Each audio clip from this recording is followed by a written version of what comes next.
tema da mensagem de hoje é: você não tem todo o tempo do mundo. Fala para quem está do seu lado: você não tem todo o tempo do mundo. E é interessante porque eu preparei essa mensagem ontem de madrugada, e hoje pela manhã eu lembrei de algo que eu não tinha ideia. Hoje faz 28 anos que o Brasil perdeu um dos seus maiores heróis nacionais.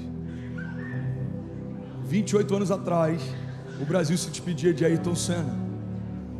E todo mundo lembra o que estava fazendo quando recebeu a notícia. Todo mundo lembra onde estava quando recebeu aquela notícia. A perda de Ayrton Senna, para muitos de nós, foi algo difícil da gente assimilar e acreditar que aquilo realmente estava acontecendo. Tinha muita gente que ainda acreditava que havia uma nova notícia, ou algo novo, ou ele se recuperou, ou algo aconteceu. Mas a grande verdade é que quando ele entrou naquele cockpit, ele não tinha ideia que era a última vez que ele pilotaria um carro de Fórmula 1. Eu lembro que eu preguei algo no dia em que a Marília Mendonça, ela faleceu, e o tema da mensagem era: a vida é um sopro. E a reflexão que eu trouxe para a igreja que eu pastoreio é que, se ela soubesse que o show da noite anterior era o último show, como ela teria cantado, e como as pessoas que amavam a música dela teriam cantado junto com ela.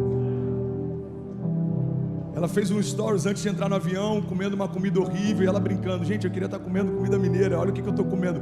Se ela soubesse que aquela era a última refeição, qual seria a refeição que ela teria feito? Se pessoas da produção que se despediram entre um show e outro soubessem que era o último abraço, como talvez eles teriam abraçado. A grande verdade, irmão, é que a gente não consegue viver nesse nível de intensidade sempre, porque seria perigoso a gente ficar até melancólico. Mas a gente precisa, em alguns momentos, parar para pensar qual é o nível de consciência que a gente tem da finitude da nossa história e como a gente está encarando palavras de vida eterna que Deus tem para nós. Se a gente entende que elas estão sendo geradas nesse tempo curto, mas elas vão ecoar para sempre. Se eu tenho mais 20 anos, eu tenho 20 anos para construir algo com Deus que vai falar na eternidade para sempre. Olha que loucura, irmão. Conseguimos entender a lógica de uma previdência privada. No Brasil, alguns de nós de uma previdência social. Se eu trabalhar a vida inteira, 50 anos, quando eu estiver no final do meu tônus, da minha juventude, eu vou poder usufruir de alguma coisa que o governo vai me dar. E tem muita gente que acha que isso faz sentido. Então eu vou trabalhar muito, eu vou pagar muitos impostos, e no final eu vou ganhar um pouco, e está tudo bem. Essa é a dinâmica da vida. Agora olha que loucura, tem gente que consegue sentir paz numa previdência social, mas ainda não entendeu que o que estamos construindo com Deus é o que vai nos sustentar na eternidade. E essa é a grande diferença entre salvação e galardão. Salvação é um acesso a uma vida eterna com o Pai. Galardão é a recompensa que o Pai vai te dar. Você pode ser salvo sem galardão nenhum. Você pode ser salvo apenas como alguém que creu em algum momento, confessou Jesus como teu Salvador e that's it. Viveu como se Ele não existisse nos seus dias. Por quê? Porque não acessou o sobrenatural, não buscou milagres, não andou em fé, não andou sobre as águas. Pastor, é possível crer em Jesus e não viver o sobrenatural? Irmão, é o que mais acontece. Porque se isso não fosse tão comum, a gente não veria tantas mensagens sobre o poder de cura nos púlpitos e tanta ausência de cura na igreja. Quantas pessoas pregam sobre cura? Quantas comunidades têm vivido cura? Quantas pessoas pregam sobre prosperidade? Quantas comunidades têm vivido prosperidade? É possível, irmão, aceitar a Jesus e não caminhar e construir algo com Ele. É possível ser salvo em Jesus, mas não governar com Ele. É possível. E o que eu quero compartilhar com você nessa manhã é algo que é o senso de urgência que me move, é o senso de urgência que faz com que eu faça o que eu faço, do jeito que eu faço, na intensidade que eu faço, porque eu não sei até quando eu vou poder fazer. Eu sei que para alguns esse assunto incomoda. Pastor, você não fala demais disso, irmão. Eu estou falando enquanto eu posso. Em algum momento eu vou parar de falar e alguém vai se lembrar do que eu falava. Uau, parece que ele sabia que era o último ano dele. Cara, que loucura, parece que ele sabia que era a última cruzada, parece que ele sabia que era a última mensagem. Irmão, isso nada mais é do que humildade. Humildade, você entender que o Criador tem controle sobre a tua vida, entende qual é o final da tua história, mas você não foi dado o direito de saber. Então, porque eu não sei quando é o último dia, eu preciso ser intencional na construção da minha história com Deus, como se cada dia fosse. Um dia a gente acerta. Um dia a gente acerta. Irmão, olha para mim. Por que eu estou falando sobre isso? Porque tem uma geração de espectadores enchendo igrejas, mais uma pequena porção de filhos construindo algo com Deus. Estar numa igreja não te torna alguém pleno em Deus. Comer McDonald's todo dia não vai te tornar o Ronald McDonald. Comprar uma ação da Apple não te torna sócio dela. Teve um cara esses dias que ele comprou uma ação, não lembro de qual que foi a rede de lojas, não sei se foi a Magazine Luiza. Ele comprou uma ação, chegou lá e falou: eu quero esse fogão, essa geladeira, esse micro-ondas. Falou: eu vou pagar como? Não, eu sou sócio, separe que eu estou levando. Não, uma ação não te faz dono de nada. Não, sentar numa igreja não te faz alguém que governa com Jesus. Não, dormir na garagem não te torna um carro. O ambiente não é o que te modifica. Não é sobre geografia, não é sobre estética, é sobre essência. Uma nova natureza te torna uma nova pessoa. Você está comigo? Tem muita gente pregando o evangelho que fala: olha, não tem a ver com o que você vai fazer. Isso é mentira, irmão. Não é mais importante o que você vai fazer, o mais importante é o que você vai se tornar. Mas porque você se tornou, agora você precisa fazer. Qual é o sentido de um rei que não reina? Qual é o sentido de um príncipe que não governa? Qual é o sentido de alguém que recebeu autoridade, mas não usa? Qual é o sentido de alguém que carrega o poder de ressurreição, mas não traz vida àquilo que estava morto? Qual é o sentido de receber de Deus a glória de Deus e não caminhar em glória? Então, o que fazemos é uma expressão de quem somos. O mentiroso se torna mentiroso porque ele fala muita mentira. Um orgulhoso porque ele tem muito orgulho. E um filho de Deus porque ele caminha debaixo de paternidade. Se servimos a um Deus de milagres, precisamos nos mover em milagres. Se cremos no Deus do sobrenatural, precisamos acessar o sobrenatural. Se cremos que Deus tem uma aliança com a gente precisa usufruir dos frutos dessa aliança. Você está comigo? Porque você não tem todo o tempo do mundo. Há 3 anos atrás eu fiz um projeto chamado YOLO, You Only Live Once, que fala sobre você só vive uma vez. E algumas pessoas me questionaram dizendo: pastor, eu discordo plenamente do que você está falando, porque a gente não vive uma vez, e a vida eterna? E aquilo ali para mim deixou claro que a gente ainda não entendeu o que significa vida eterna. Vida eterna não é uma segunda chance. Vida eterna é a continuação do que você já começou a viver. Quando vai começar a minha vida eterna? Quando eu morrer? Não, tua vida eterna já começou. Porque depois da tua morte natural, você tem um destino selado, mas ele foi desenvolvido enquanto você estava de pé. Ninguém escolhe o inferno como destino, mas pessoas que vão para lá escolheram os caminhos que levam para lá. Então eu sou casado, mas eu escolhi adulterar. Então eu escolhi fazer coisas que desagradam a Deus. Eu escolhi, foi uma escolha. Você quer ir para o inferno? O cara vai falar: não, não quero. Mas você não escolheu como destino, mas você optou pelo caminho. Jesus diz: olha, eu sou o caminho, a verdade e a vida, e ninguém vai ao Pai se não for através de mim. Olha que interessante, no tabernáculo você tinha 3 véus antes de você chegar no Santo dos Santos, onde se manifestava a presença de Deus. O primeiro se chamava caminho, o segundo se chamava verdade, e o terceiro se chamava vida. Então o que Jesus está dizendo é o seguinte: olha, o primeiro véu que dava acesso ao primeiro ambiente, o segundo véu, quem está com o braço cruzado, deixa eu só fazer um convite, descruza o braço, isso, relaxa, está tudo bem, estou aqui para abençoar você, relaxa, está tudo bem, sem tensão no auditório, eu estou pregando algo que vai mudar a tua história, amém? Recebe no teu espírito. Linguagem corporal tem a ver com adoração também. Você vai no Muro das Lamentações, eles estão assim, eu fui lá, eu estive lá, é incrível. Por que eles fazem isso? Para que cada célula do meu corpo se movimente em adoração a Deus, para que cada parte do meu corpo entenda que eu estou num ato de prostração e adoração a Deus. Então, irmão, olha para mim. O que eu estava falando? Antes do parênteses do braço cruzado? Boa, obrigado. Então ele está dizendo: olha, eu sou o caminho, a verdade e a vida. É por isso que o véu se rasgou de cima a baixo. Não há mais nada que te impeça de acessar a vida de Deus.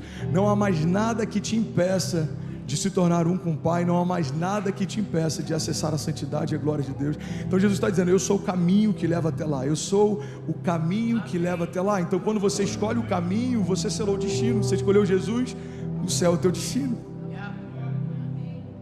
Existem caminhos que parecem bons para nós, a palavra diz, mas são caminhos de morte. Nem toda porta aberta é uma porta dos céus. Nem todo conselho que parece bom é um conselho de Deus. Nem toda boa ideia é uma ideia de Deus. Nem todo bom projeto é um projeto de Deus. Sabe por quê, irmão? O maior fracasso que você pode ter é ter sucesso em algo que Deus não aprova. Então você pode ser um sucesso no teu negócio e ainda assim se sentir vazio. Por quê? Porque o teu propósito está te lembrando, não foi para isso que eu te formei. Você pode ser maduro nos negócios e ser um menino na fé.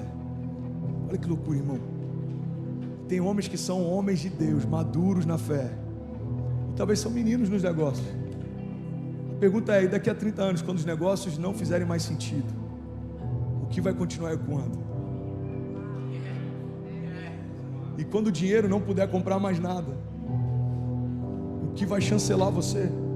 A patente que a gente carrega em terra é temporária. As crises que a gente enfrenta em terra são passageiras. A palavra de Deus diz que tudo que a gente enfrenta, esses sofrimentos, eles são leves e momentâneos. Isso escrito por homens que enfrentaram fornalha, espada, gigantes, tempestades, mar fechado com exércitos atrás, querendo aniquilar eles. Fome em meio ao deserto e o pão descendo do céu todo dia para alimentar eles. Coluna de fogo à noite, porque o tempo era congelante. Nuvem de glória de dia, porque o calor era escaldante. Esses homens estão dizendo que esses desafios leves e momentâneos estão acrescentando para nós uma glória eterna que pesa mais do que todos eles. Irmão, olha para mim, você sabe por que às vezes gera apatia em parte da igreja ouvir uma mensagem sobre a eternidade? Porque a gente se esqueceu de falar do céu. Tem pessoas que podem ficar 2 anos numa igreja sem ouvir sobre a eternidade, porque tem tanta estratégia e coach e coisas misturadas com a palavra, que tem muita gente que ainda não entendeu que a palavra fala a respeito de eternidade, porque a palavra pariu a eternidade. João diz que no princípio ele era o verbo, e o verbo estava com Deus, e o verbo era Deus, e todas as coisas foram feitas por meio dele. Sem ele nada do que foi feito se fez. A palavra que sustenta a criação é a mesma palavra que gerou a criação. Olha a promessa que Deus faz. Ele diz, todas as coisas podem passar, mas as minhas palavras não passarão, diz o Senhor. Você está comigo? Uau, 21 nações conectadas. Uruguai e Malásia acabaram de conectar. Nós somos 5.200 famílias conectadas. Cabo Verde conectado. Jesus. Então você percebe, irmão? Está fazendo sentido para alguém?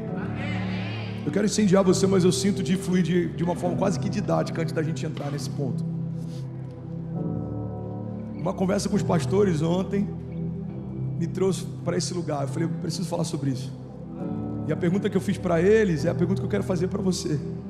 Você acredita de verdade que você tem todo o tempo do mundo?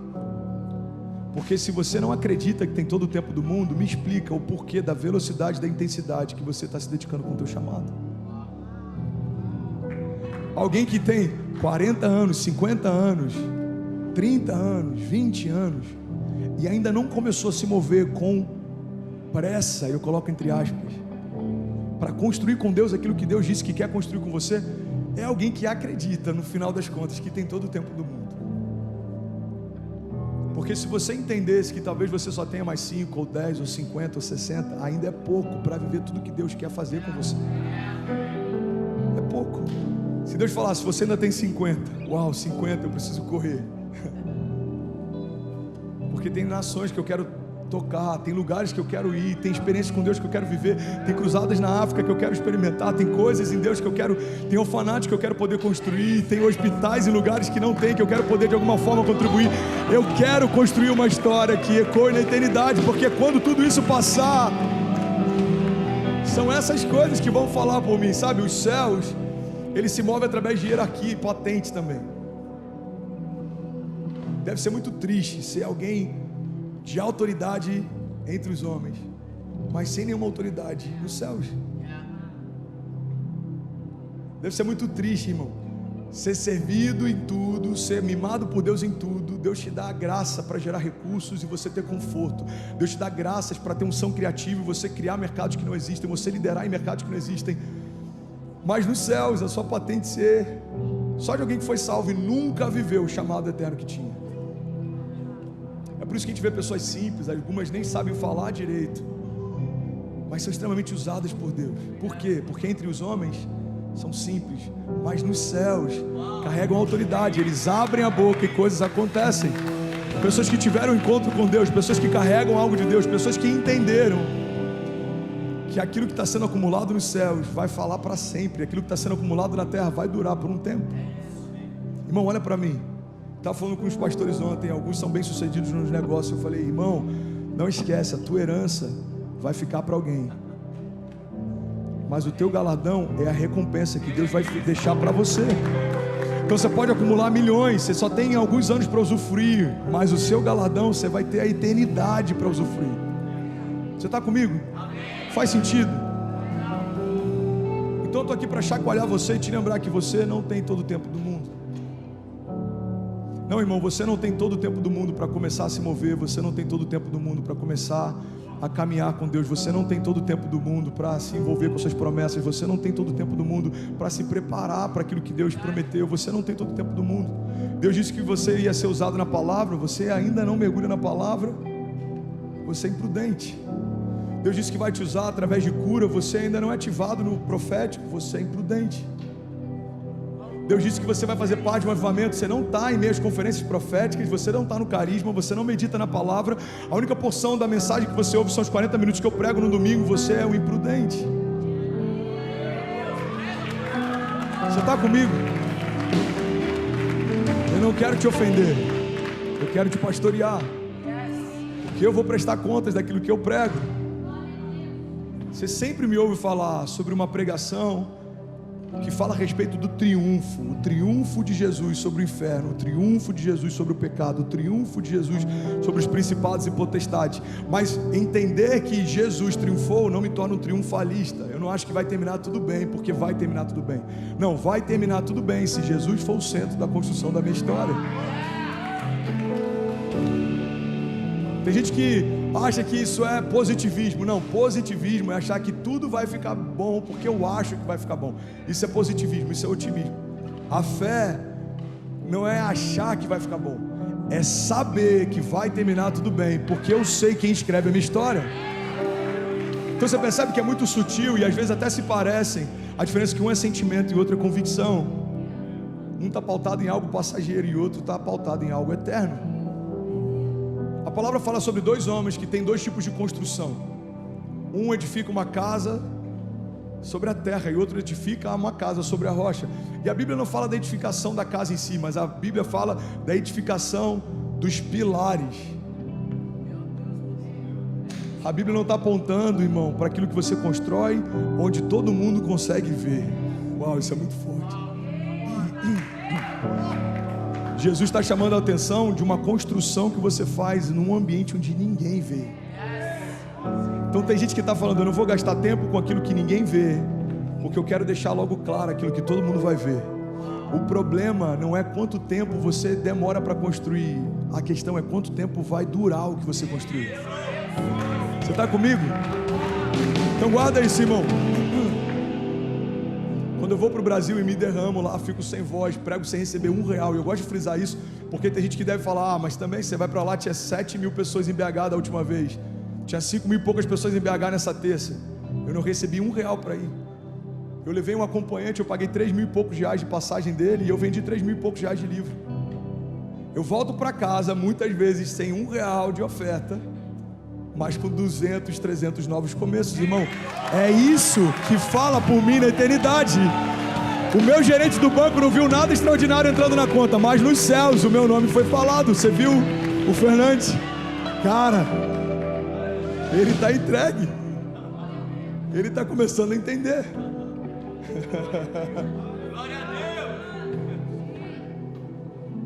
Deve ser muito triste chegar naquele dia e Deus falar para a gente, eu não te conheço.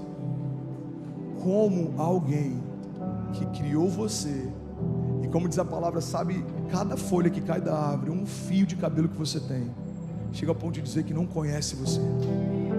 Esse conhecimento não é de saber que você existe, esse conhecimento é de se relacionar com você. É como se ele falasse: eu sei que você existe, mas a gente nunca se relacionou. E o que é pior, a Bíblia diz que alguns vão dizer: eu preguei no seu nome, eu curei no seu nome. Então você percebe que a manifestação do poder de Deus não significa necessariamente um relacionamento com Deus. Tem gente que está sendo usado, mas ainda não é parte.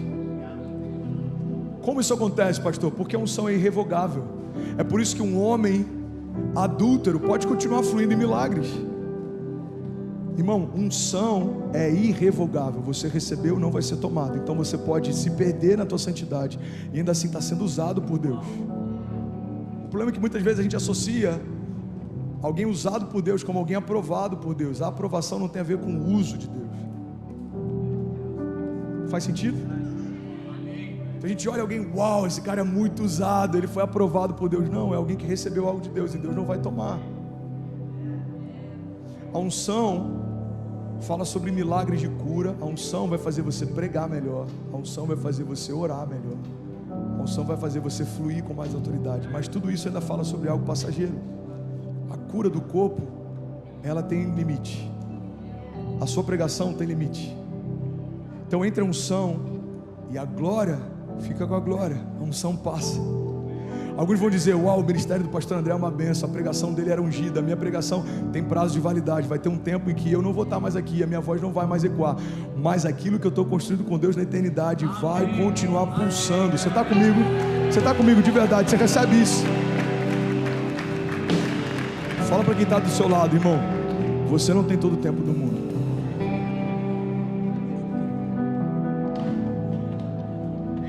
Uau, 27 nações conectadas. Itália, Suécia, Inglaterra, República Tcheca e Eslovênia acabaram de conectar. Você pode celebrar quem está online? Uau, Jesus, aleluia. Você tem noção que a gente está pregando em 27 países ao mesmo tempo hoje? 27 países. Nem se tivesse um jato supersônico isso seria possível. Hoje alguém postou no grupo, acho que foi a Gabi, do grupo de Miami, uma placa de um caminhão atrás escrito: Jesus is coming soon, get ready.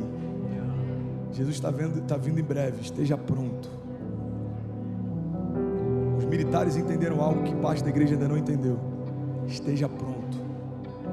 É melhor suar em tempos de paz do que sangrar em tempos de guerra. Esteja pronto. Por que tanto treino? Porque quem é treinado quando tudo vai bem, está pronto quando tudo vai mal.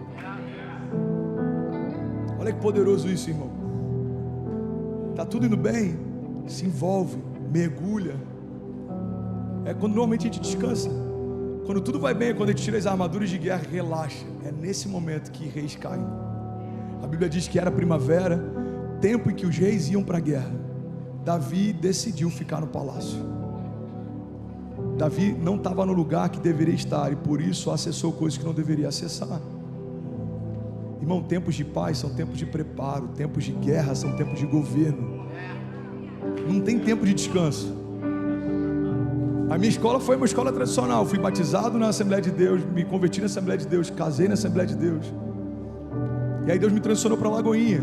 Que a pegada do pastor Márcio e a cultura da Lagoinha, irmão, a gente não para, até que Jesus volte a gente não para. Pastor, o que pode fazer? Faz o que quiser, só não pode pecar. Vamos embora, filho.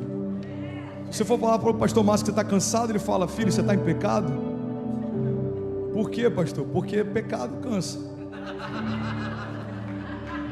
Pecado cansa. Você pode ver, tem gente que começa a reclamar demais. Tem alguma área da sua santidade que não está bem resolvida. Ai, o louvor demora demais. Ai, a palavra se estende demais. Ai, irmão, talvez você que está chato demais.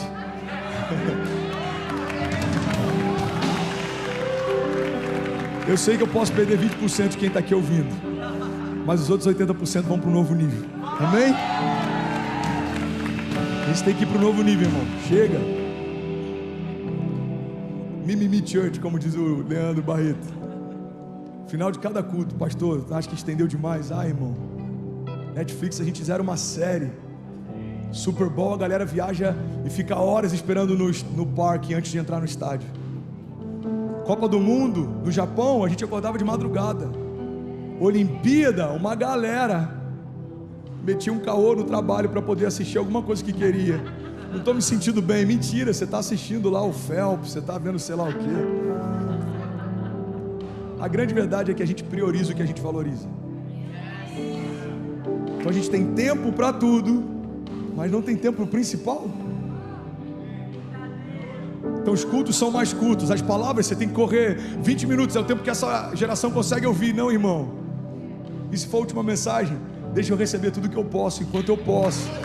Deixa eu fazer tudo que eu posso, enquanto eu posso. Você está comigo? Você não tem todo o tempo do mundo. Seja intenso. Seja intenso. Seja intencional. Você vai adorar, seja intencional na sua adoração. Você vai ouvir a palavra, seja intencional. A gente vai assistir um filme, o que a gente faz? Coloca o ar-condicionado no mínimo, pega o melhor edredom. Quem gosta de pipoca, faz uma pipoca. Você prepara um ambiente para entretenimento. Tem gente que não prepara um ambiente para adoração. Vem conversando sobre qualquer coisa no carro, vem falando sobre qualquer coisa. Chega aqui e fala, louvor, vai lá, cria um ambiente. Não, irmão. Você traz um ambiente. Vai se conectar com outro ambiente que já foi criado aqui. Isso é o transbordo. Uma igreja passiva vem esperando que o pastor faça o que você não fez, que o louvor faça o que você não fez. Uma igreja proativa, ela já vem queimando e ela entra no ambiente que já está queimando, e é aí que o avivamento acontece.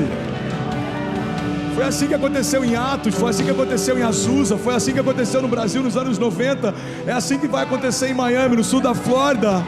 Você vem queimando, vai se encontrar com pessoas que estão queimando, e o transbordo de Deus vai acontecer. Uma responsabilidade sua. A gente tem que visitar as pessoas. Não depende de 3 pastores ou do sênior. A gente tem que ir para as ruas. Não depende de 3 líderes ou do líder de ministério. Nós somos a igreja de Jesus, irmão. Deixa eu fazer uma pergunta, olha para mim. O pastor está irritado hoje. Não, irmão. Deus me chamou para um novo tempo como igreja local. E eu sinto que Deus quer puxar a gente para um novo nível. Amém? A pergunta que Deus me fez durante a pandemia, e eu queria liberar sobre você, é a seguinte: se o Senhor pegasse você e multiplicasse, e toda a igreja de Jesus fosse uma multiplicação de quem você é, a igreja se sustentaria?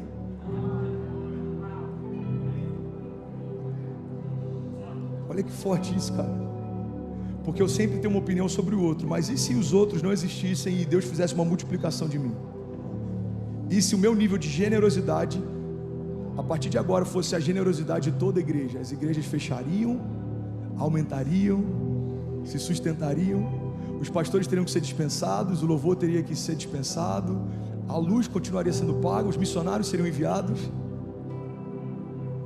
E a adoração? Se toda a igreja fosse uma expressão de como você adora, os cultos seriam mais avivados ou mais frios?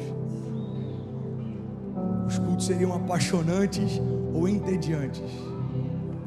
E se a minha postura corporal na adoração fosse multiplicada em toda a igreja global agora, porque existem milhões de pessoas adorando agora, tivesse de braços cruzados, seria assustador entrar numa igreja ou seria inspirador? Seria para pensar nisso, irmão?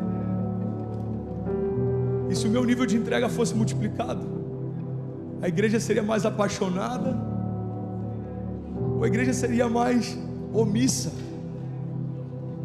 Porque a gente vê pessoas que dão a vida por uma espécie de extinção no Greenpeace, e a gente não está vendo pessoas que entregam os melhores dias da sua vida para a construção do reino de Deus. Quando eu terminar a faculdade eu mergulho, quando eu me casar eu faço, quando eu comprar casa própria eu me dedico, quando não, irmão, você não tem todo o tempo do mundo. Você não tem todo o tempo do mundo. Faça enquanto é tempo. Busque enquanto é tempo. A palavra de Deus tem uma passagem tão poderosa, está em Apocalipse, muitas vezes a gente usa ela no contexto para novos convertidos, alguém que não é cristão. Alguém está recebendo algo de Deus aqui? Você consegue perceber um zelo de Deus com a gente nessa manhã? A Bíblia diz o seguinte: olha, eis que estou à porta e bato. Se você abrir, eu vou entrar, vou cear com você. Irmão, essa passagem não está falando, Osvaldo, de uma família que não tem Jesus. Essa passagem Deus está falando com uma igreja. É uma das cartas endereçadas a uma igreja, Armando. Jesus está falando: ei, igreja, vocês fecharam a porta e esqueceram de me deixar entrar. Irmão, é possível ser igreja e deixar Jesus de fora. É possível praticar boas obras e Jesus não ser o centro. Se corre esse risco alguém que está fazendo coisas boas, imagina quem não está fazendo nada. Irmão, olha para mim, em nome de Jesus. Não deixe o conforto da América roubar a tua fome por construir algo com Deus. Eu não estou dizendo para você abrir mão do teu trabalho, eu estou dizendo para o teu trabalho glorificar Deus de alguma forma. Você é médico, atenda pessoas um dia na semana, sem cobrar. Eu tenho propriedade para falar isso. Só em São Paulo eu vou pregar para 17 mil pessoas. Eu estou pagando a conta. Eu estou pagando para pregar. No Rio, 18 mil pessoas no Estádio Olímpico, Geonesse Arena. Nenhum real para ninguém entrar. Como vai ser? Eu não sei. Mas eu sei que vai acontecer. A conta é de Deus. A medida de favor é a medida do favor de Deus. Ser empresário, transborda sobre alguém. Olha ao teu redor, tem alguém passando uma necessidade. Tem alguém que precisa de uma liberação de favor. Deus já deu tanto favor para você, cara. Seja um canal de favor para alguém. Você fala inglês fluente, ensina alguém que não fala. Você já se adaptou na América, ajuda alguém que está em adaptação. Você tem familiares que querem vir, não faça com eles o que fizeram com você, faça diferente. Me pisaram quando eu vi, então eu vou pisar também. Não, irmão, isso é uma mentalidade de escassez. Príncipes geram sombra, príncipes liberam destino, príncipes cuidam, príncipes são provedores. Você está comigo? Estou quase finalizando. Áustria conectado, uau, que loucura isso, irmão. República Tcheca, Jordânia, Eslovênia, Áustria conectado, 28 nações conectadas. Você está comigo? A vida passa rápido demais para a gente viver adiando promessas. Irmão, olha para mim, quanto tempo eu tenho? Me fala aí. Não. Eu tenho que terminar agora, Ó, eu vou terminar em 5 minutos. Se você quiser sair, fica à vontade. A gente vai entrar com um louvor. Eu vou ministrar sobre você, a gente encerra o culto, ok? Se você precisar ir, fica à vontade. Mas se você quiser ficar mais 5 minutos, se Deus pode fazer algo novo em você. Amém? Você está comigo? Você pode celebrar Jesus por aquilo que Ele está fazendo essa manhã. Você pode dar um grito de liberdade no seu lugar. Aleluia! Aleluia! Get ready! Tem uma frase do Oscar Wilde que ele diz o seguinte: viver é a coisa mais rara do mundo. A maior parte das pessoas só está existindo. Irmão, olha para mim. Viver é a coisa mais rara do mundo. A maior parte das pessoas só está existindo. Pastor, mas eu estou prosperando. Isso é existir, irmão. É existência. Viver é diferente. Viver é você estar no lugar que Deus chamou para estar, fazer o que Deus chamou para fazer, viver o que Deus chamou para viver, se tornar quem Deus chamou para se tornar. Isso é plenitude. É a pessoa certa no lugar certo, fazendo a coisa certa. E de verdade, vou voltar a falar sobre isso. Você não precisa abrir mão do que você constrói ou faz. Você só precisa colocar no lugar certo a coisa certa. Paulo construía tendas enquanto expandia o reino e o evangelho. Não tem a ver com abrir mão do que você está fazendo, não, irmão. Tem a ver com fazer algo eterno além do que você está fazendo. Porque o que você está fazendo passa, a tua construção passa, o teu dinheiro passa, o teu conforto passa, a sua casa própria passa. Mas Deus tem algo para você que não vai passar. Deus tem promessas de vida eterna para você que não vai passar. Deus tem um chamado eterno para você que não vai passar. Deus tem uma herança nos céus para você que não vai passar. Deus tem palavras sobre você que não vão passar. Alguém levanta a mão em nome de Jesus. Deixa eu liberar algo sobre você. Eu declaro em nome de Jesus uma fome por Deus sendo gerada em você, uma fome pelo sobrenatural de Deus sendo gerado em você. Eu declaro em nome de Jesus, irmão, a palavra de vida trazendo à tua memória aquilo que te dá esperança. Você não vai ser um crente funcional, você não vai estar de pé apenas, não, você vai governar com Jesus, você vai viver milagres, você vai viver promessas, você vai acessar o sobrenatural. Os seus filhos não ouvirão sobre um Deus teórico, os seus filhos verão Deus em você, os seus filhos verão Jesus em você. A sua casa vai contar histórias a respeito desse tempo. Se você crê nisso, irmão, declara em nome de Jesus, diga: Pai, o meu coração está aberto, diga: os meus pensamentos cativos a Jesus, diga: eu sou o que o Senhor diz que eu sou, eu posso o que o Senhor diz que eu posso, e eu vou viver o que o Senhor declarou que eu viveria. Se você crê nisso, você pode ficar de pé no seu lugar, você pode celebrar no seu lugar. Aleluia, aleluia, aleluia, aleluia. Fala para quem está do teu lado: irmão, você não tem todo o tempo do mundo. Sacode quem está do teu lado, fala: você não tem todo o tempo do mundo.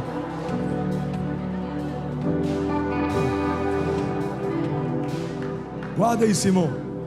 A vida eterna é a continuação do que você já começou a viver. Olha para mim. Quando eu morrer, pastor, eu vou acessar a vida eterna? Não, a vida eterna já começou no teu parto. A vida eterna começou no ventre da tua mãe, porque ali foi dado o start, não tem mais linha de chegada. A questão é para qual lugar a gente vai ficar para sempre correndo: para o colo do Pai, ou para um lugar onde o Pai não está. A vida eterna começa no teu nascimento, mas a salvação vai começar para alguns hoje. Eu ministrei na oração no início algo que eu vi na mesa ontem com o Vitor Hugo, eu achei tão poderoso. Deus não usa nada que já foi usado. Na hora que ele falou aquilo, me soou estranho. Sou estranho para alguém? Deus não usa nada que já foi usado? Você fala: mano, então acabou para mim, né? Acabou para mim. Aí ele concluiu dizendo: porque antes ele quebra e faz de novo. Tem áreas que você ainda não flui, porque você ainda não deixou Deus quebrar você nela. Mas quando Deus quebrar você nessa área e fizer algo novo, você vai ver o novo de Deus sendo gerado em você. Você está comigo? E aí, tudo bem? Você acabou agora de assistir um vídeo. Se você ainda não está inscrito, já se inscreve também no nosso canal, ativa esse sininho aqui embaixo de notificação, e toda vez que eu fizer uma live ou estiver transmitindo uma mensagem ao vivo, você vai ser um dos primeiros a saber. Mas eu deixei mais 2 indicações aqui que eu espero que façam muito sentido para você. Então já aproveita e clica para assistir a próxima mensagem, beleza? Seja bem-vindo ao time de incendiários, e eu espero de verdade que essas mensagens mudem a sua vida como elas têm mudado a minha também. Até a próxima. Valeu!